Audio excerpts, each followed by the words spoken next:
Hello, everyone. Ricky Shabazz here. I want to thank everyone for being at our bi-weekly College Council meeting. My name is Ricky Shabazz. I have the honor and privilege of being the president of our great college, San Diego City College. I'm joined by a number of our colleagues who represent the various constituency groups. And what I'm going to do is begin with a roll call, and then I'll go over the agenda.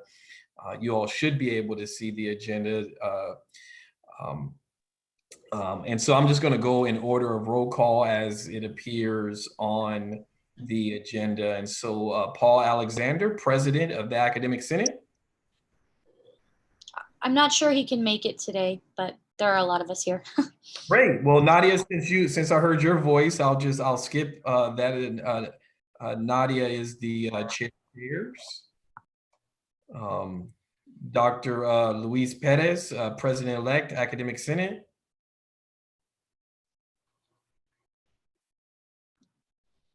I don't think he's on the call yet. Not a problem. Tilly Chavez, Vice President of Instruction, is going to be joining us. We were just in another. Here. There she is. Thank you, Tilly. Bobby Ewell, one of our great chairs, deans, and the chair of Institutional Technology Council. I'm here. Caesar, our Public Information Officer. Present. Vice President of Students, Denise Wisenhunt. We were all in a Zoom prior, so they'll be joining us. Dr. Susan Murray, Dean, Institutional Effectiveness, and the chair of IMPROC. Present. Hi, everyone. Great. Majda, our SPA representative. I'm here, Ricky. Great. Thank you, Majda. Jeannie Tyler, the administrative representative. Good afternoon, I'm here. Oscar, student government. No, we've got to change. Javier, student government. Awana Payne, President of the Classified Senate. Good afternoon, everyone. And Roxanne Solis, our acting Vice President of the Administrative. I'm here. Great. Again, thank you to everyone who's joining us. We also have the team, I believe, from Lead from the Middle that is going to be presenting today. So we have a number of colleagues that are on the line. We also have joining us Don Long and Paula, who are over our professional development. They're going to have an update on where we are with professional development using CARES Act. For those of you who are coming to us via YouTube Live, I want to go over how College Council functions. You should see on the shared agenda the committee members that represent the various constituency groups, faculty, classified, management, and SPA. And these representatives represent you all. And so if you ever have an agenda item or a discussion point, it is your College Council representative that you should email. Certainly you can always email the president's office, either Tia and or Aaron, and want to thank Tia for her great work in putting together the agenda and serving as the meeting notes, taking the meeting notes. And so you'll see we primarily take questions and dialogue from the members of College Council. We have disabled the chat feature on YouTube Live, mainly because if you have questions, ideas, concerns, you really should be encouraged to work through your representative on College Council. This is an open meeting, which is why we're broadcasting it, but we stick to the agenda. Any member of College Council can bring forth an agenda item and or a presentation. Now that we've got those formalities out of the way, you all should have been emailed the minutes from the May 12th meeting minutes in our call, because there's so many of us on the Zoom meeting. If you would state your name prior to making a motion or raising a question, that way we can capture them for the notes. This meeting is being recorded primarily for meeting notes purposes. Is there anyone who would like to make a motion for approval of the May 12th meeting notes? This is Caesar. I'm making a motion to approve. We've got a motion by Caesar. Would someone like to second the motion? Awana, like second. Oh, hey, Majda. I think I heard Awana. Thank you. You all are so eager to approve the meeting notes. And so with that, we've got a first and a second. All in favors indicate so by saying aye. Aye. Aye. Is there, well, actually, let me retract that. Is there any further discussion to the meeting notes? My apologies. Hearing none. All those in favor of approving the meeting notes from May 12th indicate so by saying aye. Aye. Aye. I think I see a hand from Aye. Jean. Oh, I'm sorry. I was using the hand instead of saying aye. Oh, My no worries. apologies. We've got Jeannie saying aye via hand and in voice. Thank you, Jeannie. We've got you. And I did say in the hands last time, but because I'm sharing a document, I can't see all the hands. So apologize, Jeannie. Anyone in opposition to approving the meeting notes? Anyone want to abstain? If you like to be in opposition or abstain, just merely mute and or, you know, but actually you would have to mute and indicate so by stating your name. Hearing none, motion passes. Again, I'm very excited to have both Paula and Don with us today to provide an overview of the great work that they're doing with their respective committees.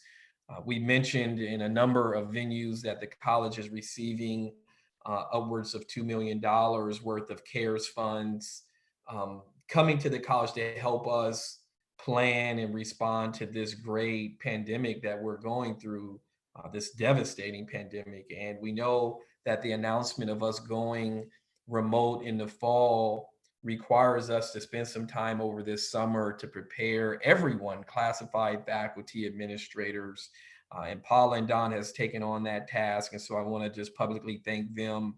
And I will turn it over to Paula and Don. If you all would unmute yourself, Paula, do you need me to, do you all have a PowerPoint or do you need me to help you share anything? I don't have a PowerPoint. Are y'all able to hear me okay? Absolutely. Great. Thanks so much. Hi, everyone. Good afternoon. I'm sorry, Tia, for not providing the proposal to you in advance. I will put it in the chat though, or, oh, let me, I'll send it via email. Sorry about that, y'all. I wanted to just share with you that we are working on a proposal that we've already submitted to executive cabinet and are trying to bring into life for an academy or a summer of professional development for faculty and for classified or non-faculty. I can go over the proposal for the faculty academy. Let me see if I can get this sent to you. So for the Faculty Academy, we are working with a group of really active and engaged faculty from our Professional Development Advisory Committee, as well as our online faculty mentor and DSPS, and folks who are just invested in the professional learning of our community, our City College community. And so after a couple of brainstorming sessions, we have a somewhat of a plan to try and move forward on what helping faculty prepare for teaching remotely in the fall will look like, and just, I guess, teaching it in general as well. I mean, I'm hoping that we can put together something that will also apply in non-emergency situations. It's going to be it's going to be an online program, but there will be some asynchronous and synchronous elements to it. So sorry, let me see. So we're thinking of 6 asynchronous modules for this program. One that will be really just getting started. There are a lot of folks, after looking through some professional development and training needs, results from the survey that was sent out in April, and just also listening to what folks are saying in meetings, and tapping the knowledge of our online faculty mentor and the instructional faculty on ground. There are some folks who just need to know how the basics of Canvas, where to find help, how to provide effective and regular communication with students. So that's going to be one or two components of the program. And then we'll also be exploring accessibility in those modules, and touching on universal design for learning, and how you can set up your online learning environments or remote learning environments so that they're accessible by all. And we'll also have tool-specific sessions that are focused on how do you use, Camtasia to create videos. And we'll be working, and this is not us creating and just whipping up all of these sessions ourselves, right? We're trying to really leverage the expertise of folks who already work at our college and at our district. So we're really trying to work with the district folks, the online folks, and even also the professional development department at the district, who will be providing some wellness and some wellness workshops over the summer, and just trying to align our efforts so that we're not duplicating duplicating our time and our efforts. So that will be part of it. We're also trying to break in like social justice and equity principles within each of the modules, so that not creating a completely separate module for it, but trying to figure out how can we put this, how can we call these out, and what do these look like in, even if you're saying, how do you, when you display your content on Canvas, like what are equitable ways, like what's the equity part of that, what's the social justice part of that, what's the social justice part of effective and regular communication, like those things I'd like to really be working closely with folks right now. And I don't know if you are on this call, Dr. Rob, but I reached out to you briefly to some of these folks that are our equity leaders on campus, to really see if we can work together and over the summer to develop this content together, and help us, look at this from an equity and social justice lens. There'll also be another component of the academy or synchronous workshops. So in addition to the things that you're doing, kind of exploration thing, self-exploration on Canvas, self-paced exploration on Canvas, there will also be synchronous workshops that we're working to schedule and to actually come up with and schedule. We're in like the second or third week of our planning, so I apologize if not everything is fully baked yet, but we are working on it. You've done an amazing job, Paula. No need for apologies. I mean, you and Don put this together in days, and we're so appreciative of your leadership. This is much needed, and I've seen the document, and I thank you to T. I believe she just emailed out the link to the document. So you all are doing tremendous work in the face of severe adversity.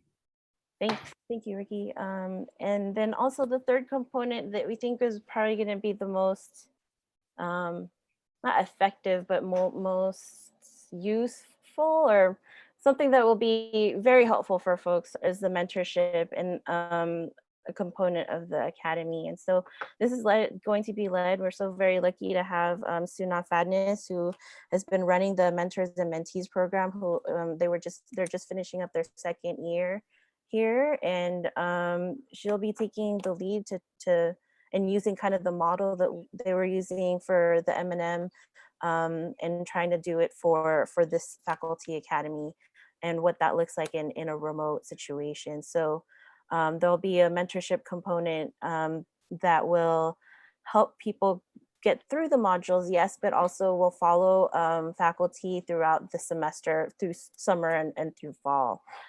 Checking in and seeing how everyone's doing. Like just a little bit of that piece to support folks as they're not just going through the training modules, but also through their semesters, and seeing how their efforts in the training are helping. And so we're trying to identify members from about 19 or 20 disciplines, basically the way we were thinking about it, and we're still figuring it out, just depending on the size of the discipline. But ideally we'd have one, if we have a chair for that, a discipline, we would have a mentor for them. So we're still working those out, but soon we will be trying to communicate to folks to recruit, basically. So, and I did want to back up just a little bit, and thank you so much, Ricky, for providing the guidance here. The proposal that we wrote, and you'll see it if you get a copy of the draft proposal, is we really have a lot of engaged folks on campus who are working on professional development for their own teams. And so really would like to highlight and thank so much the people who were involved in the planning of this. Right now, we had another follow-up meeting last week to kind of iron out some of the details. And then I'll be setting up weekly meetings for the folks who are going to be developing this with me over the summer, including the mentorship piece, the training modules, and all of that. Any questions? Any questions from the members of College Council? Yeah, if you would just unmute yourself and identify yourself. I see Tilly, you have a hand up. Hi, Paula, I just want to thank you and Don for all the work you did or doing for this.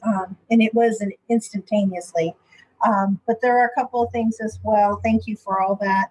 I recently sent out a survey to the faculty asking them, it's part of our requirement for the emergency blanket, to see what type of professional development faculty feel they need.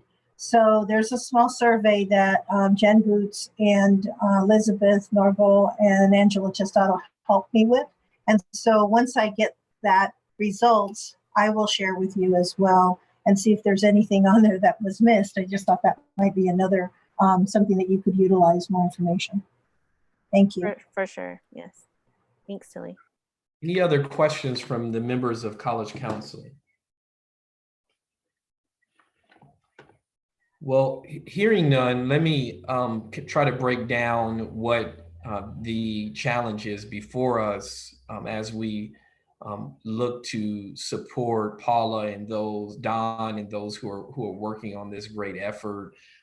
We have identified about $285,000 from various sources: equity, guided pathways, IEPI, Jim Cynical's donations, the HSI cares. And so we're commingling funds. I want to thank Masa and Susan for their leadership with Guided Pathways. There is an opportunity when Paula initially, frankly, I just came up with a number of 10 mentors, and Paula came back and said, you know what, we really think we need 19 or 20.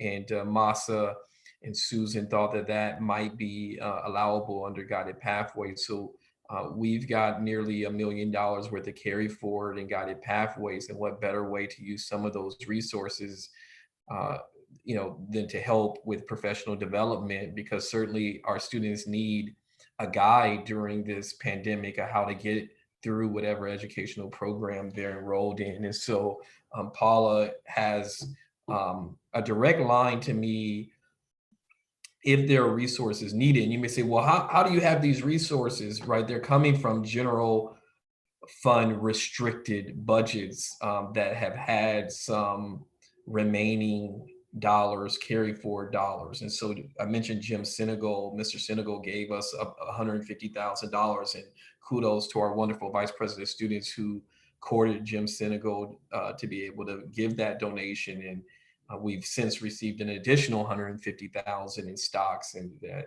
Roxanne is working to cash in. And so we have some OER funds built into that Certainly this falls underneath OER since we're working to access both open and online and remote educational resources. So Paula and Don have what I believe, and I think what I've heard Paula say are the necessary resources to not only provide mentors, but the necessary training going into fall semester since this has become our new reality. So thank you, Paul and Don. Any parting words, Paul? Any other things you'd like to share? And I just want to say that we are working with Classified Senate to develop the Classified Academy, and I'd actually like to kind of think about that also as non-faculty academy, because a lot of managers and supervisors have come up to me and asked for what training could be provided to them as well. So trying to see how we can kind of fold that all in or separate them.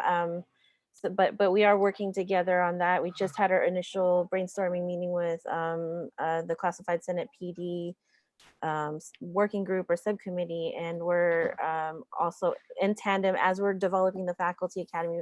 I'm also working with them to work on their academy as well. Great, and certainly the key to us moving forward for everyone on campus to ensure that our core values of social justice, equity, and educational success and excellence are embedded in the fabric of what we do is in fact professional development. And so agree completely with Paula. We have examples of folks who have figured out how to thrive in the face of this great adversity. And we want to partner those folks up with those of us who may be challenged by working in the modality that none of us months ago would have ever thought we would be operating our college remotely. So with that said, thank you, Paula. Thank you, Don. Thank you, everyone who's involved. Suna, I heard a number of names, Dr. Rob, I'm sure Doc will be involved, Justin Akers. There are a number of people who are involved in this effort to provide professional development, everyone on the committee, the DE mentors. Thank you all for your work. And it is going to be a busy summer as we work to learn from the lessons of the spring to ensure that our students have as smooth as a transition as possible. So thank you all again. Moving along on the agenda, I'm going to turn it over to Dr. Susan Murray, who's going to introduce the team working on the Lead from the Middle Collaborative Support Team. Dr. Murray? Sure. Thank you, Ricky. So this group is bringing an kind of an update to a presentation that was shared with College Council last fall. This idea has been evolving, and as Ricky mentioned, is the focus of the team that City College has participating in the Leading from the Middle professional development opportunity this year. So I will hand it over to Marco Anzuris, who can introduce the rest of the group and start the presentation. Yes, thank you guys. Am I able to share? I have our slides ready for us. All right.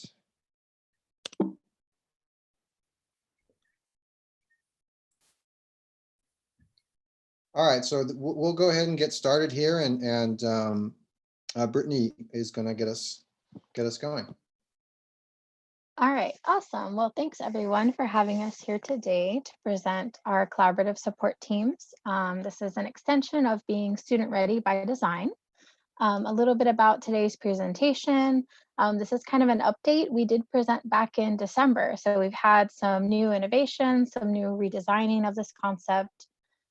So this has really been a grassroots effort. We've been looking at all of the amazing work that has already happened on our campus regarding student success, equity, inclusion, and we are happy to report that we met with the executive cabinet also, and we have executive buy-in to start taking the next step forward in our design and implementing our prototype. So the purpose of creating teams within schools that integrate communication and planning between student services and instruction is really to foster the principles of belonging, clarity, and being student focused in our campus culture. We're looking at coordinating efforts that are already being done individually, even within departments, and encouraging working smarter, not harder. So it's not really about adding additional work, but being more efficient and effective in the work that we're already doing to better student outcomes. We can dive into some data here. So one of our institutions set standards is annual persistence. As you can see in this graphic, for the past 3 academic years, annual persistence rates have fallen just slightly below what our college has for an acceptable range. And we think that this idea is really an opportunity to change this trajectory through the use of these collaborative support teams. So I'll dive into one of the groups that we have on campus, first year services. This is data from the 2018-19 academic year. And here you can see retention rates, success rates, GPA, and persistence were higher for our first year service students than first time to college students not participating in our first year service program. In particular, if you look at the very bottom of the graphic, annual persistence rates are more than double for students that are participating in first year services than our first time to college students not in first year services. And if we dive deeper into equity metrics, you can see in the same 2018-19 academic year, retention rates, success rates, and GPA were higher for African American and Latinx students that are participating in first year services than first time to college African American and Latinx students that are not involved in first year services. An important metric here to highlight again is the annual persistence rates at the bottom.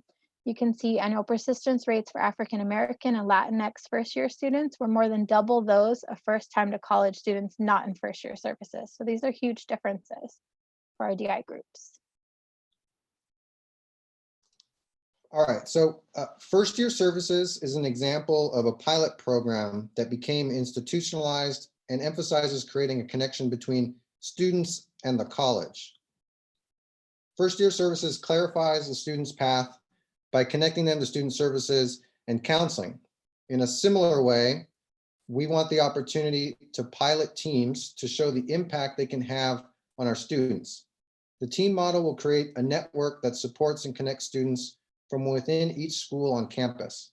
The team will provide multi-layered support by engaging in year-round, student-ready by design practices. These include the principles of creating belonging to campus, clarifying and validating a student's goals, and performing equity-minded inquiry informed by data and student experience.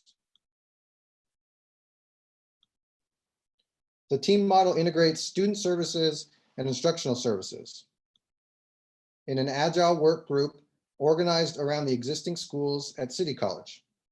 The teams are differentiated from current student support and success efforts by originating from within the academic schools, but will aim to integrate support efforts by leveraging instructional faculty's high contact and rapport with students in their classes. This slide will show an example of team member makeup for the School of Health, Exercise Science, and Athletics. Team member makeup, particularly in regards to which student services and administrative services are critical, will vary.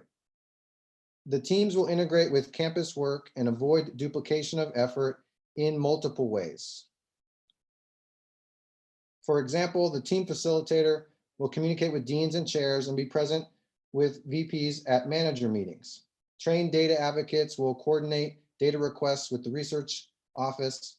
Student service team members will be able to report information directly to the team regarding support services and back to their areas regarding the specific needs of the school to coordinate and create activities.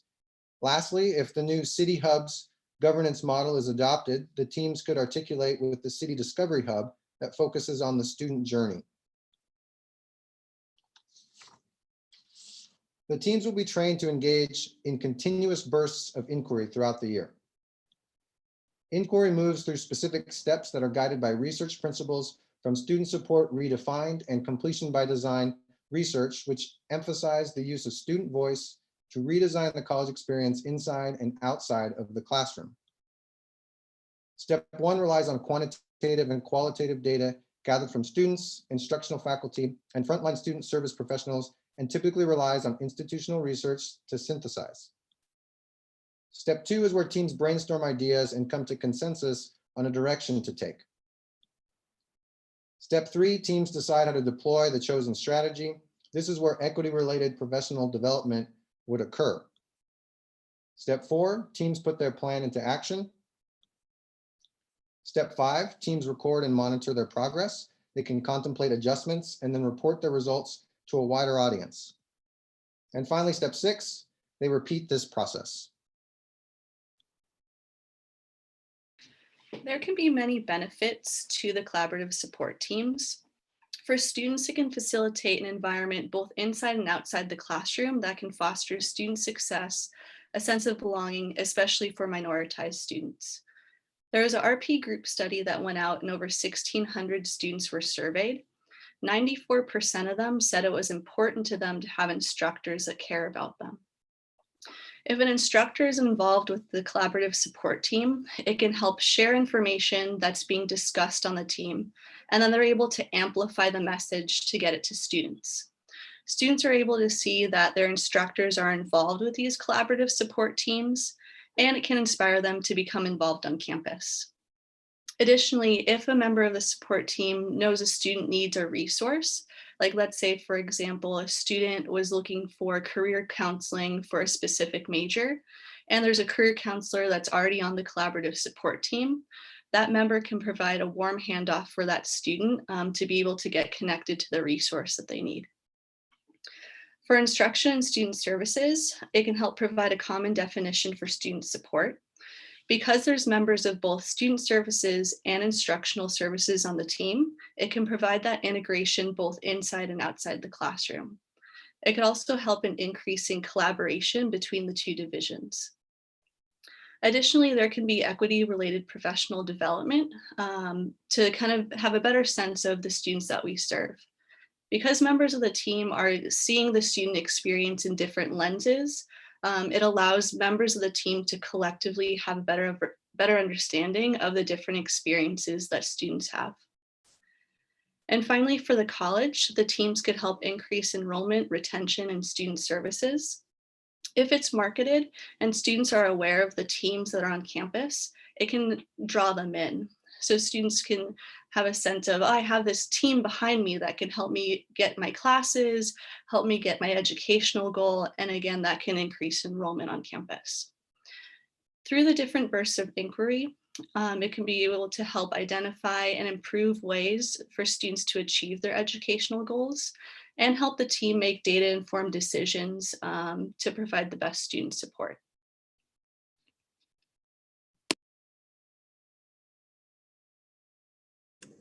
So for now, School of Health and Exercise Science and Athletics have graciously offered itself to be the pilot program, but we are asking deans and program managers, division supervisors to start having a conversation about how this collaborative support team could potentially better serve our students.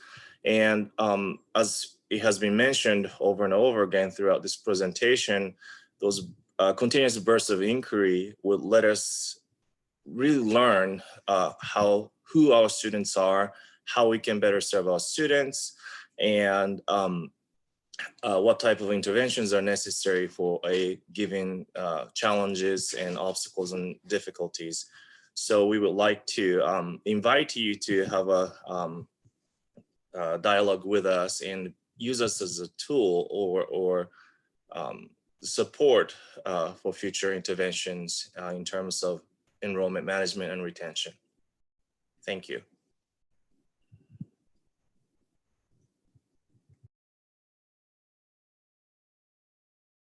Thank you all. We appreciate everyone who presented today. Are there any questions for the team from Lead from the Middle? This is Majda. I do have a question, if that's okay. Absolutely. Okay, one of the things that was mentioned is that FYS,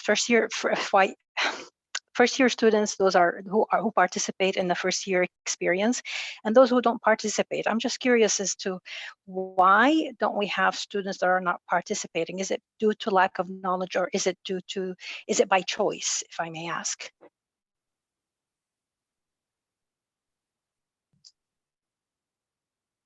I'm not sure whether or not someone from Lead from the Middle could answer that, but certainly our Vice President of Students, Denise Wisenhunt, maybe could chime in on those students who are at City. Denise, would you? Yes, we have an aggressive outreach team that works with the high schools and informs them of the first year services program. But we find sometimes students won't, as much as you may try, students don't always take a bite of the apple.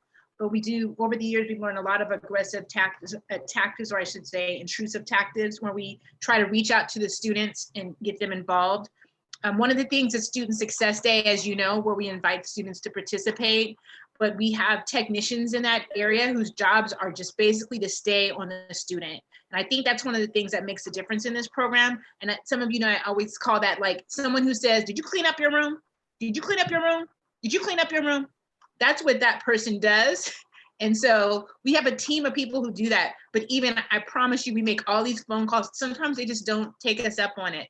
Sometimes they have to work, or they have family and they can't even conceptualize being a part of it.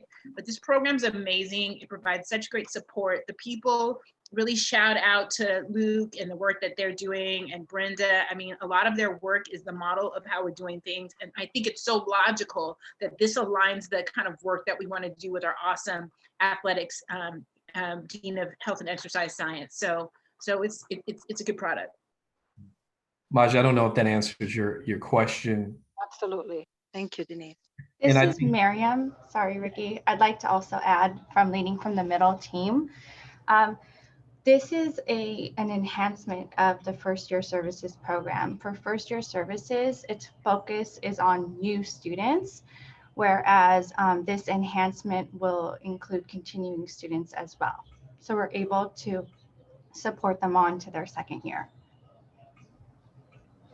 I think in general, Majda, a lot of folks look at a traditional four-year model when they think of first-year services and first-year experience. And the fact of the matter is that a greater proportion, frankly, a proportion that I wish wasn't as high, of our students are part-time. And so it becomes more of a challenge for those reasons outlined by Denise. They're working, they have children, they're adults. A lot of times when people think of college, they think of an 18-year-old coming straight out of high school, and that's just not our demographic. And so how do you and I would even say our systems are set up for an 18-year-old and not necessarily someone who is working. And I give kudos to everyone, and that's not just us at City. I would say community colleges by and large. And so as our demographics change, our systems have to change. And that's really one of the things that MASA and the team working on Guided Pathways and the team working on Lead from the Middle are tackling. How do you, and there's a book I think that came out to 2016, Redesigning America's Colleges. And that notion of redesigning it is that your traditional student is no longer a 17 or 18-year-old coming out of high school. Any other questions? We could take one more question, then we'll move on. We've got a fairly aggressive agenda today. I want to thank Susan and the team from Lead from the Middle. Any other questions for the group? This is Elizabeth. I haven't been able to attend the Guided Pathways things for a while, just from one thing or another. And I just am super impressed by that presentation. And I really like to see those bumps in the GPAs, because that's really, really helpful for getting our students transferred. So I just want to acknowledge and thank the Guided Pathways group for this. It's awesome. Thank you. Great, thank you, Elizabeth. I completely agree, and kudos to the honors program. We are seeing the data come back from those students who went through our wonderful honors program at City, the most contracts, I believe, in the history of the program, and we are seeing the results of students getting into colleges like UCLA and other highly selective colleges, and so the efforts are in fact paying off. With that said, thank you all for being here. We'll keep moving on the agenda. Next up is also Dr. Murray to talk about 2 faculty release time opportunities. Thanks, Ricky. This is just mostly a brief announcement to ensure that College Council is aware. Through categorical funding for guided pathways, we have an additional release time opportunity for faculty. Masa Omai is continuing, but since he is taking on the role of president-elect for Academic Senate, he's going to be reducing his commitment to guided pathways somewhat. So we want to bring on a second faculty member in a coordinator role, and that recruitment has been shared with the faculty. And then given where we are in our accreditation cycle, our accreditation committee has recommended that we have a faculty coordinator for the development of our midterm report, which is due early in 2021. So that opportunity has also been circulated to faculty. Both of those are structured so that only contract faculty are eligible because of other budget and load implications. That just seemed to be the best fit. So those announcements have been posted, and then there, if you're not interested in applying, but if you are a faculty member who might want to be involved in the process, there will also be calls coming out through Academic Senate for individuals to serve on the interview committees for both positions. So please let me know if you have questions. Thank you. Great, thank you, Dr. Murray. Moving on, I'm going to turn it over to Vice President of Instruction, Tilly Chavez, to provide an update on the enrollment management. Well, actually, first, were there any questions for College Council for Dr. Murray in these 2 positions that are release time? They were sent out, I believe, through the DL list for the faculty. Hearing none, Tilly, enrollment management. And Tia, if I can share my screen. Let's see where I have it.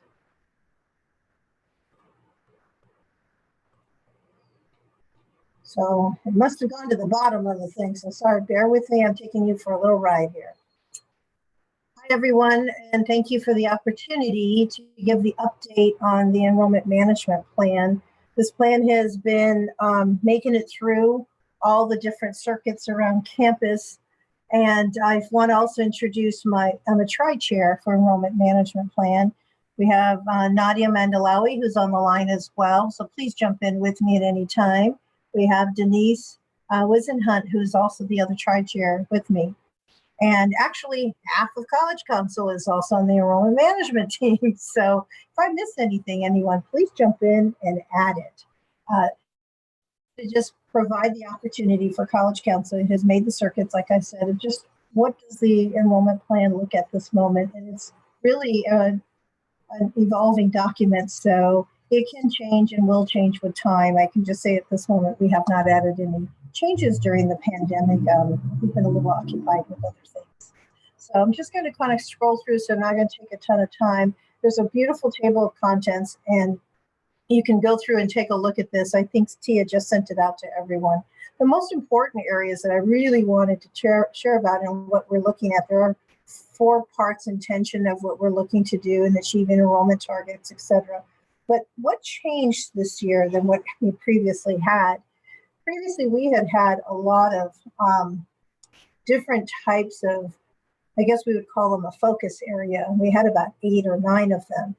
This group of individuals worked really hard over the last year, and they really decided to go with 3 areas of focus. That is the innovative and flexible scheduling practices. The other one is collaboration with communities through marketing and outreach, and the modules of practice and for retention. So really, like number 1 has a lot to do with our everyday practices of scheduling and enrollment, and we have teams that work on that, like sub-teams, right? And then the collaborative community through marketing and outreach. We have our outreach individuals. We have our associate dean, Genevieve Viscara, that works with that, with Caesar. Denise is also part of that. So it's another core team that kind of works with that. Kim, We couldn't do anything without our wonderful designer, Kim. And then on the last area, the modules of practice for retention, we actually, Nadia Mandalawi and Brittany Carroll are really like the core people for that area of really helping us to see where we go with our retention practices. So I'm just going to briefly go over the areas. There's the first area of focus is, as I mentioned, the innovation and flexible scheduling practices. There's several strategies that come into this. They're online. It can be the annual scheduling, a weekend, an evening, the night at City that we're still trying to work and building on, building with working adults on weekends, late start classes. We've been doing this part very well. The next focus area, again, mentioned the marketing, the outreach. And jump in anytime, Denise or Caesar, any one of you, I missed something. And this really has to do with a lot of what we're looking at with our concurrent enrollment, dual classes. And then the next area is really our offsite locations. Done some great work of trying to build some partnerships and trying to see where that goes during this pandemic as well. And then it talks about different programs and pathways. And we continue to move on then with our collaboration with other schools, etc. So those are kind of like our areas under here, and then our marketing plan. And just bear with me on this. And there's marketing objectives, there's strategies. We have a whole bunch of appendices at the back of the plan that tells you what is happening at any given time at the college. And I think that's really great work that they put in here as well. Then we start going into branding and our outreach plan. So, and these are just the tip of the iceberg. There's so much more that each area is doing. This is just kind of giving us a framework of where we move ourselves along the way. So we also were looking at outreach and in-reach activities, you know, when we come back and look at our students, etc. Then the third area was the retention area, which is still more of a little bit that we're looking in development of this. It's where are we? I think some of the leading the middle stuff is already kind of leading to some of this of how do we maintain, keep our students? How do we continue with them? What's the persistence and that type of stuff? And so those are things that we're really started to look at more this year. And then I just want to share a couple of things, some of the things that we have in here of how we aim to do these. More importantly, I know it's really difficult to see this one here. And if I can make it a little bit bigger, I will, just to give you an idea that anytime, like what happens in here during a target audience, what's the objective and what they're doing. So I think this is just very impressive that our teams were able to put this together, articulate it on paper for others to take a look. This is a lot of work, and there is so much more that is happening out there that is not exactly captured on our enrollment plan. I need to go back and try to work on that, but not everything is in here. I just wanted to share that with you. And if I could just say something. Please do. You said China, everything on that list, we've gone through it as a committee and as a core group, and we've done like everything on that list. Like we have done those things that are on that list, and she is so right. We're doing more, but if it's impressive, I think it should be because actually they've done all the things on the, if they can, they've done everything on the list in some kind of way. Doing innovative practices like grad night with a K for students. I mean, just doing things differently, but still doing things in the spirit. And so overall, we're just here to present and show you what we've been accomplishing over the last year and what we continue to do. And we're open for questions.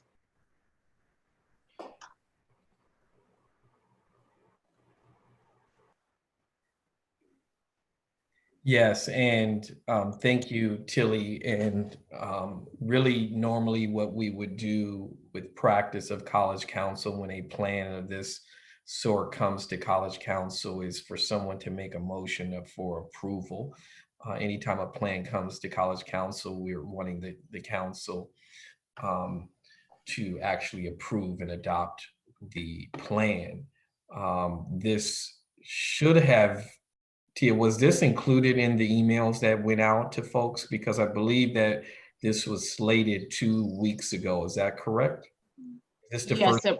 it went out 2 weeks ago, but Tilly wasn't at the last one due to being in interviews. And so she's speaking on it today, and I just sent it out again. Yeah, so everyone has had an opportunity to review the plan. And so what we would ask is for a motion to approve the 20, I'm sorry, I don't have it in front of me. What is it, 2019 to 2022 enrollment management plan? Is that what it said, Tilly? You're muted.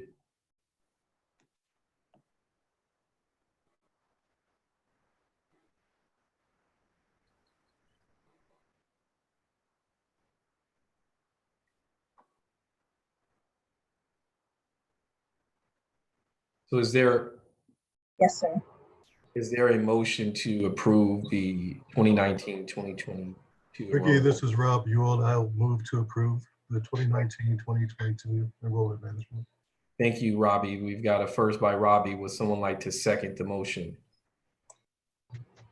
Majda will second the motion. Great. Any further discussion? First by Robbie, seconded by Majda. Any further discussion on the 2019-2022? It's a mouthful. 2022. That, man, it seems like tomorrow also, huh? Enrollment management plan. Hearing no further discussion, all in favor indicate so by saying aye. Aye. Aye. Sorry about Aye. that. Want to abstain and or motion against approval? Hearing none, motion carries with the President Academic Senate being represented by his colleagues. Thank you to everyone. Thank you. Sorry. Hey, Hercules. Tilly, where is this located on the website? And I would ask you to work with Caesar to send an email out to the campus on behalf of the committee stating that the plan was approved today at College Council, if you wouldn't mind, and where they can review the enrollment management plan. Will do. Okay, I'll work with Caesar. Thank you. No, thank you. So moving along, I'm going to turn it over to Awana to talk about Classified Appreciation Week, and I am going to hopefully share the flyer for that. Awana? Thank you, Ricky. I'll be brief. Classified Appreciation this year is the week of June 15th through the 19th. The week will kick off with the Classified Service Awards on Monday. Supervisors and managers and recipients will be getting another notification about the details coming this week. Then we have workshops, activities, updates, an open forum planned for the rest of the week. Great, and I'm just trying to, I've gotten so many emails since I've been on the line, just trying to bring up the we're still finalizing a few of the workshops for the week as well. Here you go, Rick, I got it up. Thank you, Caesar, to the rescue. Thank you. So we're putting together the flyer. I think the thing that I am most excited about is the leadership, again, from Awana and our classified professionals. We could not do this work without them. And so we want to honor them. But given the pandemic, there was a need to push it out a week. It was originally scheduled for the first week of June.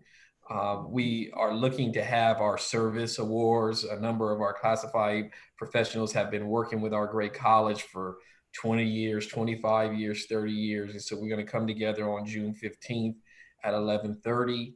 I have a couple of colleagues that I work with Awana to put on a career pathways workshop. We are working with Denise and hopefully soon Dottie and Leslie, something around mental health and wellness. And so we've got a series of events to be capped off on Friday, Awana, with an open forum for our classified professionals to be able to raise questions of me and the other members of the executive team. That's right. It'll be a fun week. Yes, we'll get those dates out. And then lastly, we had scheduled we had intended to be back on campus, right? That's where we would prefer to be. And so we, under the leadership of Roxanne, Celise, and Sylvia, and others on the City College Foundation board, we had set aside $3,000 to pay for a breakfast or a lunch for Classified Appreciation Week. Now that we know we'll be doing it virtually and remotely, we're going to take to the board, for the foundation board, for approval in their June meeting, the ability to send $20 gift cards to each of our classified members, so that they could hopefully have lunch on us or breakfast on us, even though we won't be in person. And so Roxanne is working on that. Roxanne, you want to chime in on how that's going to work? So they're going to be virtual gift cards. So once we have a list of all of the classified members, I'll send it to them via email, their district email, and they should be able to download it and use it as they please. Great. And again, it's just a small token of our appreciation. Since we can't do it in person, we had intended for the managers to serve either breakfast or lunch for our wonderful classified professionals. But we came together and figured out how we might be able to send them a small token of our appreciation. Again, that's coming from our City College Foundation. Kudos to the board who set aside $3,000 for our classified professionals. Any questions of Awana or myself about Classified Appreciation Week?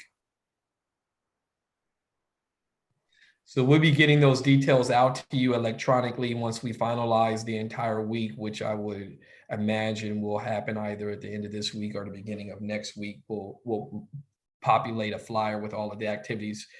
For those of you who have classified professionals in your area, please encourage them to participate. Awana and the team put forth, and Paula and everyone involved put forth a lot of energy to still have this remotely, because we absolutely want our classified professionals to know that we support them and appreciate them and all of their efforts on campus. So looking forward to that. Get back to the agenda. Thank you, Caesar, for bringing that up. Update on commencement. Denise, would you like to provide an update on commencement?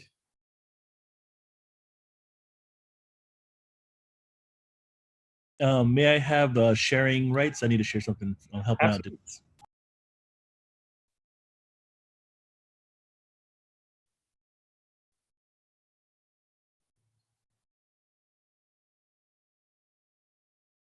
You're muted, Denise. I said, first, there ain't no party like a City College party. And of course, when our graduates need to be recognized, we are ready. So with that said, we're doing, as people say, the most at City College to honor our students. So I'd like to just update you on them. And we're doing principally 3 activities. And so I'll start first and give a special recognition to the planning committee under the leadership of Marciano Perez, and all the good work that's happening with Caesar, the entire team, facilities working to pull this together. So the first thing that we're gonna do is we're gonna do a drive-through commencement on July 8th. This is the vision of our president, our esteemed president, to do a drive-through. Before I saw that 9,000 people in the country did it, he actually was talking about it at an event. And so we're pretty excited about our drive-through commencement on July 8th.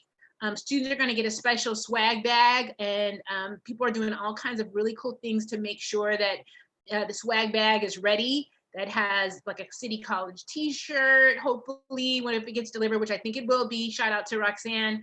We're also going to do like a mortar. We're going to do like the cap. We're going to do tassels, their program, and a lot of other cool things. We're planning to hand that out. And then they're also, another element that City College is going to do that's special is that we're going to, for those who drive through, get their name announced. So get ready, readers, because you may do some, we're hoping people can do some reading to help announce students' names. And it should just be fun. So that is July 8th. We definitely want faculty engaged. We are hoping to have an honor aisle, a social distance honor aisle. So we're working together on that. That may stretch out beyond our area because we want to make sure that everyone's socially distant. So we're very excited about that. And I don't know if any other community college in the area is doing it. So thanks, Dr. Shabazz, for your leadership there. Virtual commencement is on July 17th. And that is a virtual commencement where students will be honored. We're going to have our key speakers, as we always do. We'll have our chancellor, our board chair. There are a few surprises as part of that, because there ain't no party like a City College party. So look forward to that on July 17th at 5:00 p.m. You'll learn more about that. And as to the drive-through commencement on July 8th, that will be all day. And I know that we're working on volunteer development for that. So if you are interested, that would be great, because it's an all-day thing and we're going to be very conscious. We've been working on many of these events with Frank Fennessy. So you know, to make sure it's safe for all attendees. The last piece is the real graduation. The real graduation in 2021, spring 2021. We're still, of course, figuring that all out, what that means. But I will just say at this point, we are anchoring 2 days in Balboa Park.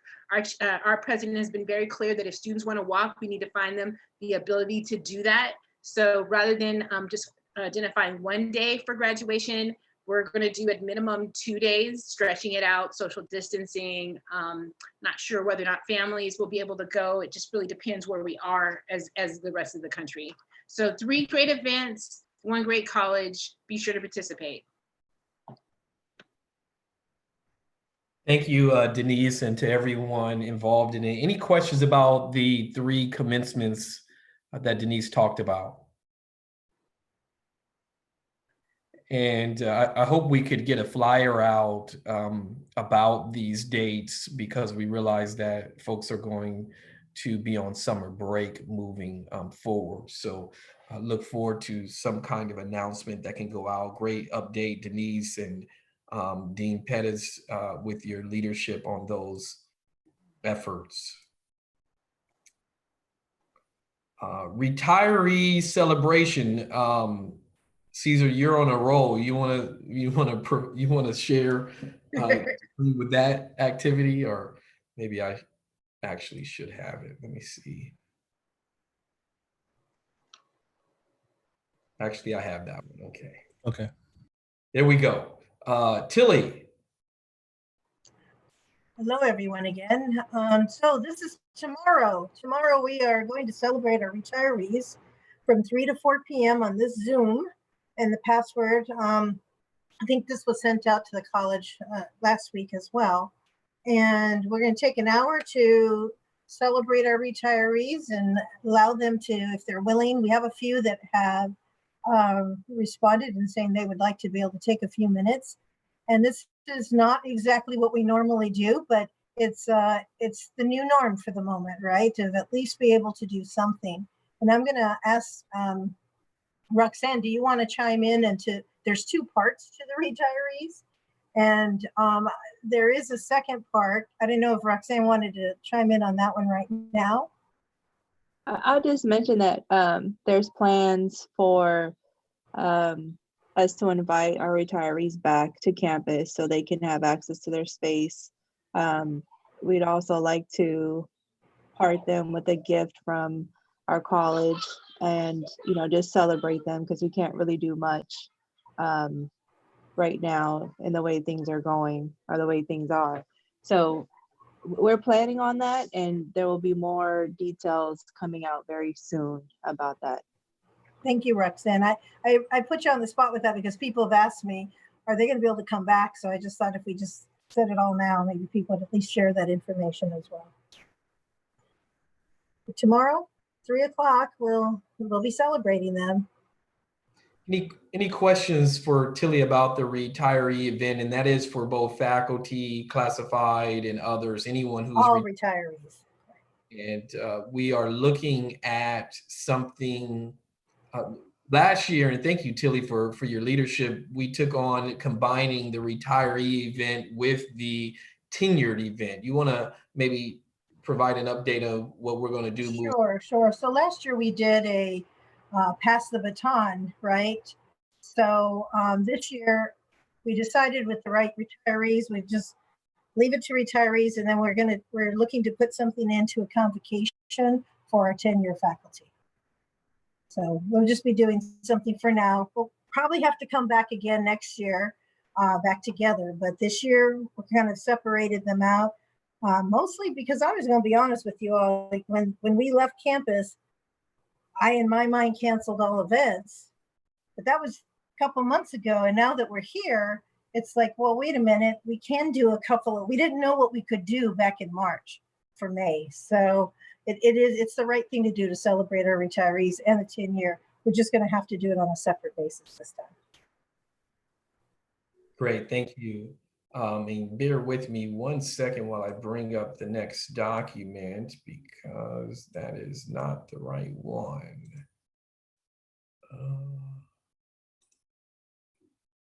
It is quite the adventure.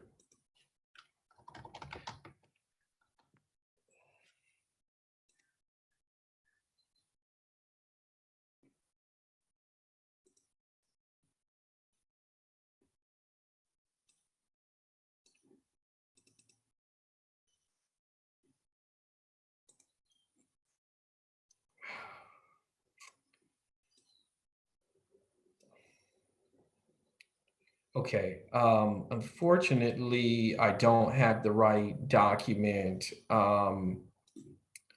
Tia, if we could send out if you could work with Caesar to send out the document for the planning agenda. There's a couple of different ones. The ones that we have in the email it's not the right one. So let me just provide an update real quick. Let me bring back here.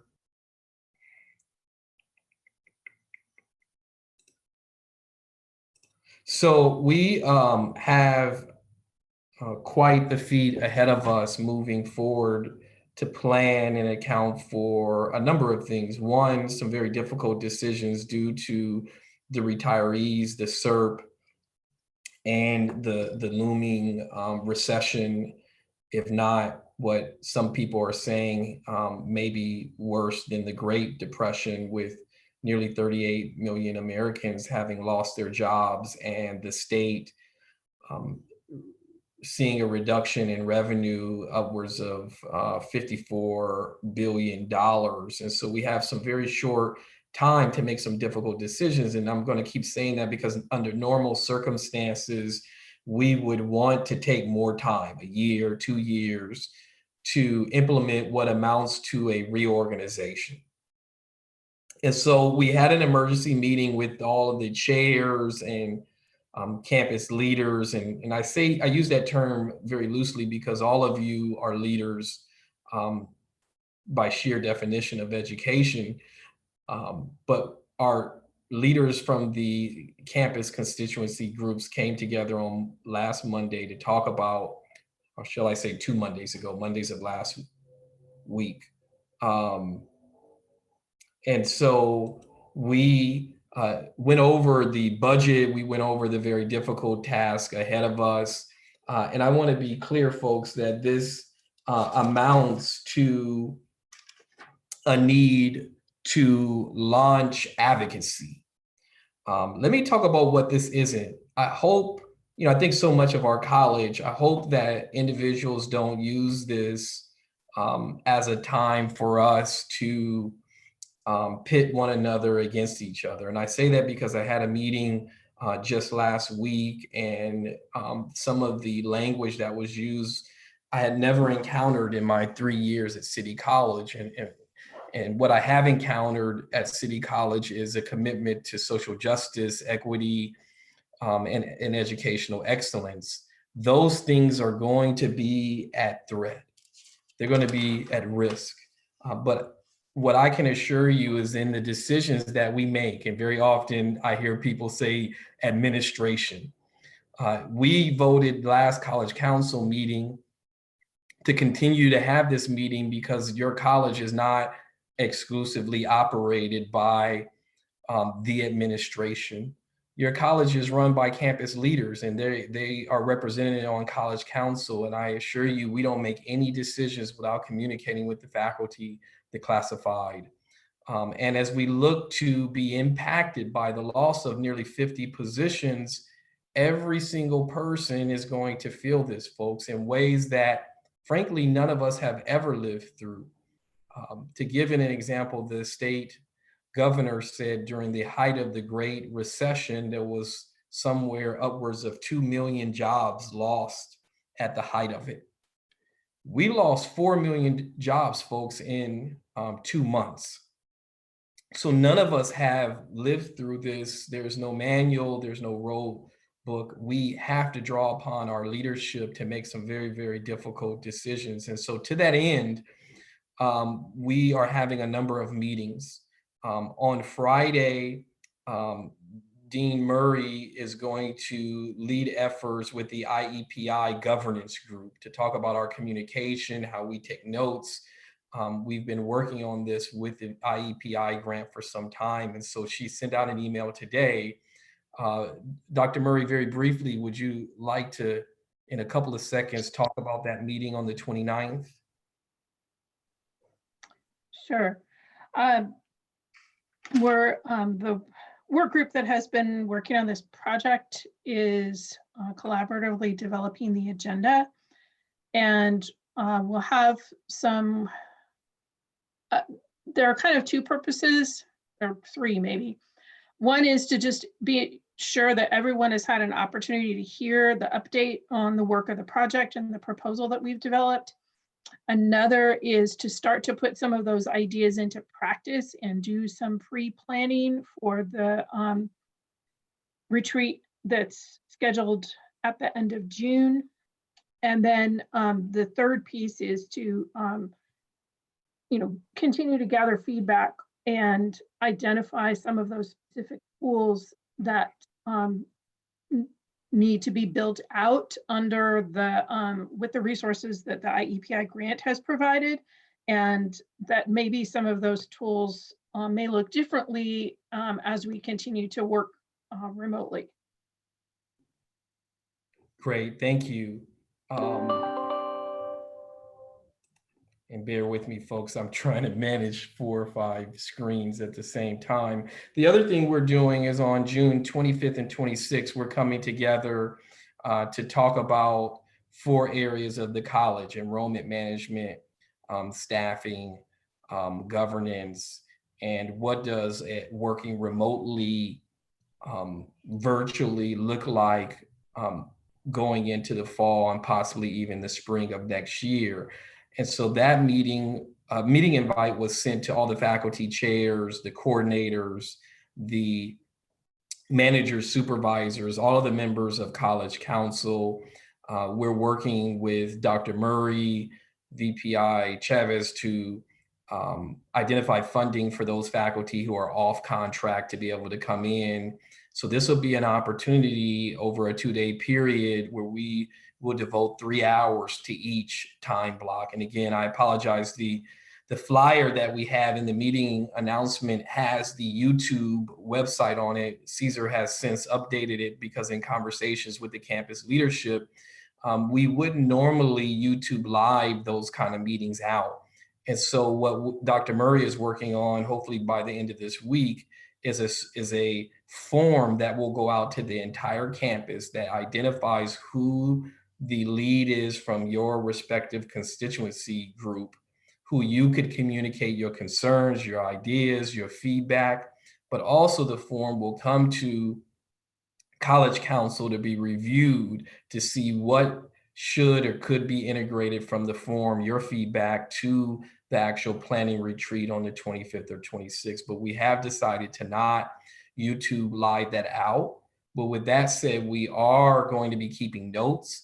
And in the following, the College Council, preceding College Council meeting after the retreat, we're going to report out and we will have an executive summary that is going to be a part of a deliverable from our consultant that we're going to be working with on that day, Dr. Al, as he's affectionately known. So folks will have access to the meeting notes. They will have access to an analysis, higher level executive summary. We have decided to not YouTube live that out because if we were on campus, we wouldn't YouTube live that out. We would be working with our governance structure as outlined in the college's plans and processes. Are there any questions about the planning retreat? From anyone on college campus, college council, any questions about that? So Susan, how are you progressing on the form that's going to go out to the campus? There should be a draft in your inbox along with the VPs. So as soon as I get your feedback, then we can program that and should be able to have that out by Thursday. Great. Well, we look forward to that. Thank you to you and your team for putting that together. It is very important that the campus have an opportunity to weigh in on some of these things. And to that end, I've invited the supervisors to join the monthly managers meeting this coming month in the first week of June. And then going into the actual planning retreat, the vice presidents and I will come with a PowerPoint that outlines the current organization pre-vacancies and SERP and pre-budget challenges, and what the proposed organizational structure will be going in, so that when we go into that planning retreat, folks will have an opportunity to weigh in based on what is proposed to be, and then we will use that working time to modify things. But I want to be clear, this does amount to a work reduction. We are not asking a single person, to include the vice presidents, the deans, and others, to maintain the same output with less revenue coming to the college. We must make accommodations for having less students. Well, really, we're probably going to have more students. What we're going to have is less funding from the state. And so every single person is going to be impacted. And if I could just make an appeal to every single person, please focus on how we can plan during a pandemic. This is not business as usual. We have to take people's safety, your health, your workload into consideration if the state is telling us that we're going to be receiving less. Not Ricky Shabazz, not Denise Wisenhunt, not Tilly Chavez or Roxanne Solis. The state is telling us that we are going to see less revenue, about $20 million for our district. That amounts to somewhere in the neighborhood of 8 to 15% reduction. We know, and I could hear Denise saying it, even though she's not saying anything, that some of our categorical programs, also known as restricted programs, may be enduring even more than that. So things like student equity, basic skills, CalWorks, EOP&S are going to find themselves in even more of a challenging situation. And so we know our classified professionals are going to be hardest hit because of the number of vacancies and people who retired. We know faculty, everyone is going to be impacted by this, folks. And so we've already begun to have conversations about reducing the GFU restricted and the GFU unrestricted budgets, beginning with release time that is outside of the collective bargaining agreement. I have to say, I've met with World Cultures, I've met with social justice, I've met with Dr. Will, I've met with athletics, exercise science. These are not very easy discussions, and I respect that some people are not happy with me because of the discussions, but let me just be clear. My number one priority is to preserve the college for future generations. My number one priority is student success, which will be impacted by these decisions. And my number one priority, when and where possible, is to avoid layoffs. We don't want any of our colleagues to have to go home and tell their families that they don't have a job. It's already unfortunate that that's happening with our Nances. It's already unfortunate that that's happening with a large number of our adjuncts. We are making very, very extreme and tough decisions to do our very best to preserve our college in the face of an extreme emergency. This is not business as usual. We will not be asking you to have and maintain the same work output volume with less resources. We've got some very tough decisions to make ahead of us.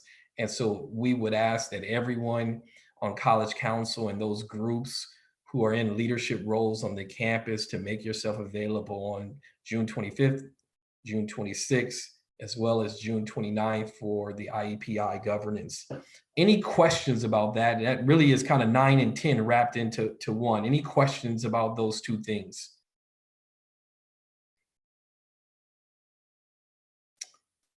Hearing the question, Ricky. I'm sorry.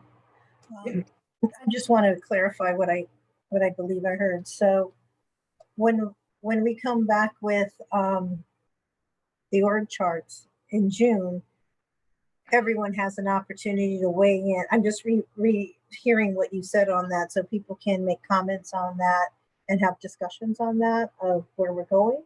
Is that what I heard? Yes, and let me define discussions.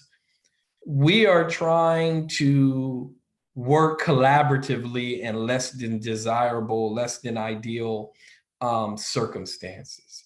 And so, you know, Tilly, that when we've been meeting with the folks who we've met with thus far, we're not going in imposing. We're saying, how do we implement stopgap measures in the immediacy to get us through 18 months, 36 months of this? Now, let me be clear. I recognize no one is going to come and say, you know what? I don't want to cut anything. And in a perfect world, we wouldn't have to have these discussions, but they are in fact going to lead to reduced services because we have reduced revenues. And so this is frankly when leaders have to lead, is that I have to be able to look at future generations and say, you know what, at City College on May 26, 2020, we made the tough decisions, the tough discussions, so that on May 26, 2040, San Diego City College was still here, preserved for future generations. It's going to be uncomfortable, it's going to be challenging, and at best, we're going to have some spirited discussions about how to weather the storm, folks. And so the reductions today don't mean reductions 5 years from now. We'll do our best to preserve things, but we know that we cannot maintain our college on less revenues unless we address reductions. I don't know if that answers your question. Yes, people are going to have a chance to weigh in, and in fact, what I'm aiming to do in our very next College Council meeting is really spend the entire meeting for the vice presidents to go, 15, 20 minutes over their area, what it was, what it currently is, what it may be, so that when we go into that 3-hour planning session on the organizational structure, that will give folks the opportunity to say, well, could you do this? And let me think that, I want to give kudos to the great deans that we have who have come to the table to say, you know what, I can help this way. Because that's what we're seeking. How can you help? Because no one wants to give up anything, but we've had some folks step forward to say, you know what, here's how I believe I'm willing to take this on. I'm willing to do without this. That's the kind of approach that's going to get us through this. Now, let me also say this. I'm not saying do more with less. I'm saying, okay, and we had a great conversation with Dean Savage. Dr. Savage said, well, maybe we should consider reducing evening counseling hours. Maybe we should consider reducing counseling hours or limiting counseling hours on a Friday. Like, that's the kind of leadership, while maybe uncomfortable, that we're looking for in order to preserve the fact that we know students need counseling. But if we look at the data and we're data informed to say, okay, less people even see a counselor on Friday, maybe that's a way to focus those counseling hours on days that we know students are more likely to need a counselor. And so we've got that kind of leadership on campus, but we've got to have that kind of dialogue in terms of where can modifications be made to preserve our college moving forward. And so let me thank the deans, and let me also thank, again, everyone. We moved our college in nearly a week and a half to work online and remotely. And now it's about how do we modify our efforts to account for the fact that we're going to have less revenue. Any other questions? Thank you for the clarification. Yes, not a problem. Something that I believe is positive that I'm going to be talking about talking to the Academic Senate leadership, Dr. Bull, our leadership team, Elizabeth and others about is our opportunity to partner with San Diego State via microsite. And so I want to bring up that proposal. I believe it should have been sent to you all. If it wasn't, we will get this out. It was sent. And so San Diego State is offering microsites. Dr. Bull and I and several others were in a meeting with the leadership from San Diego State. We are going to invite them to, oops, that is not the right one. Give me 1 second. There it is.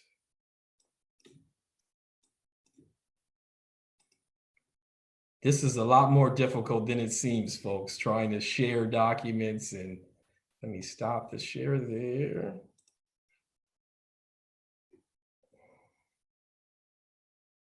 There it is. Okay, so this is a draft MOU, and the gist of it is that this is an opportunity to partner with San Diego State, where students would possibly be in online programs and/or brick and mortar programs that would be supported at the City College campus. Very similar to the program we have, well, in some ways similar to the program that we have with Point Loma in the nursing program, where students can get their bachelor's degree in nursing. And so I'll be talking to the faculty leadership on Thursday to get their feedback and support for this. But we have an opportunity similar to our sister college, Mesa, Miramar. I believe they're piloting this with Southwestern College.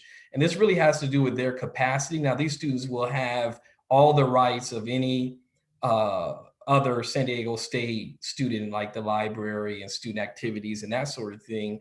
But their main course of study would be located at City College.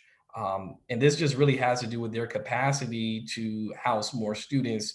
They specifically chose City College because of our diversity. They are looking to increase the number of diverse applicants into their college. And so I would open this up for discussion, but they are going to come and present to this body. I want to do, this is like a first read, if you will. They are going to come present to us, I believe in 2 weeks. Tia, did we set them up for that? And my screen is blinking for some reason. And so there's an opportunity to ask questions and get an update.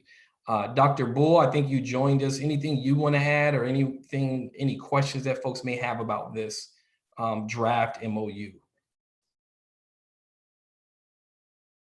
I have nothing to add, but I'm just kind of excited for the opportunity for our students. And I think one of the highlights is the faculty getting that top-notch training from Dr. Wooden Harris and going to the Equity Institute as well. Yeah, and Dr. Bull, as always, jumped right in the discussion last week with some suggestions, was telling San Diego State how they needed to operate if they were going to be at City College. And, I wouldn't expect anything less for our faculty to weigh in and citify this MOU to ensure that we're getting the most and the best for our students. Elizabeth, I apologize we didn't have you in that meeting. It was a kind of a last minute deal, but we certainly know that you're a very important part of the team. And I think we're going to have you on Thursday with a conversation with the Academic Senate about this MOU. And so I believe you should have a copy of this. If you don't, let me know. We'll make sure you get a copy. this is all new, folks. This is exciting, something positive coming out of a pandemic. So looking forward to this. Any questions about the MOU? So Elizabeth, can I just make some comments? Please. Thank you. I think that it's really good. It's a great opportunity. And I've read it a few times and it all looks really, really good and tight, which I'm not surprised, San Diego State. And I did send the MOU approval process. That the three colleges academic senates put together between 2016 and 2017. And I think that was the first thing you brought up. And I think that it's important, I hadn't heard about the meeting on Thursday, I don't think, with the academic senate, but I'll definitely hopefully be able to be there. Let me know, Bull, about that. But I just think it's important to follow the process and involve the academic senate. And I'm glad that you're meeting with them, and that's it. I see a lot of good opportunity in the subject areas that are proposed.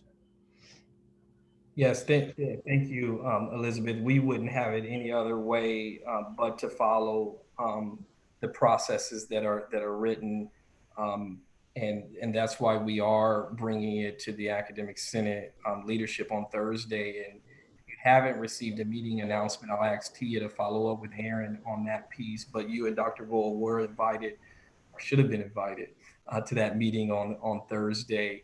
I just showed up. So it should be at 1 o'clock, and we value all's input about it.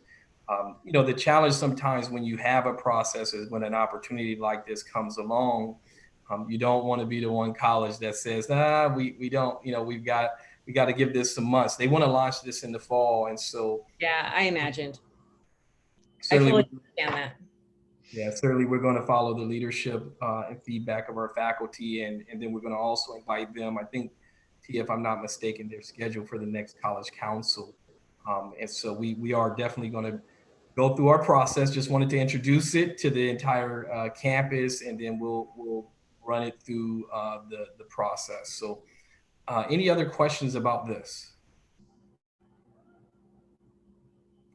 Having heard none, let me stop this and get back to the agenda. And I apologize, we're running over a little bit, but we are wrapping up. And actually, that is our agenda. Are there any questions or announcements for the good of the order? And my Zoom is doing something right now I've never seen it do before. But any updates or announcements for the good of the order? Majda here, Ricky, can I say something? I'd like to have 30 seconds just to say that my term as a SPA representative has ended, and would like to introduce that Jocelyn Hill will be taking over as a supervisory representative. I just would like to extend my extreme appreciation and thank you, express my gratitude for the council and to you, Ricky, for being part of your participatory governance and all the meetings you've met with our group, all the one-on-one. It's been very educational, informative, and certainly enlightening experience. I love that journey, and thank you so much. Well, thank you for your leadership, Majda, and really just being a team player and suggesting things to improve our college. And Dr. Hill, welcome. And congratulations to your new role. What I'll do, Majda, is I'll ask Tia to schedule a meeting with you, Majda, Dr. Hill, and myself to have a transition maybe the second week. So congratulations. Any other announcements or updates for the good of the order? And my Zoom is doing things I've never seen it do before. This is interesting. Any other updates? Hearing none, you all be well, be safe. And again, thank you for your great leadership during a less than ideal situation. We've got a ton of work to do, and we have already done a tremendous job to represent our college, our community, our students, and our colleagues during this pandemic. Congratulations to those who are retiring. Congratulations to those who are receiving tenure. Technically, I think it's July 1. And congratulations to the graduating class of 2020. They will have an amazing story to tell their children as we get through this pandemic. You all be well, and we'll see you at the next College Council. Take care.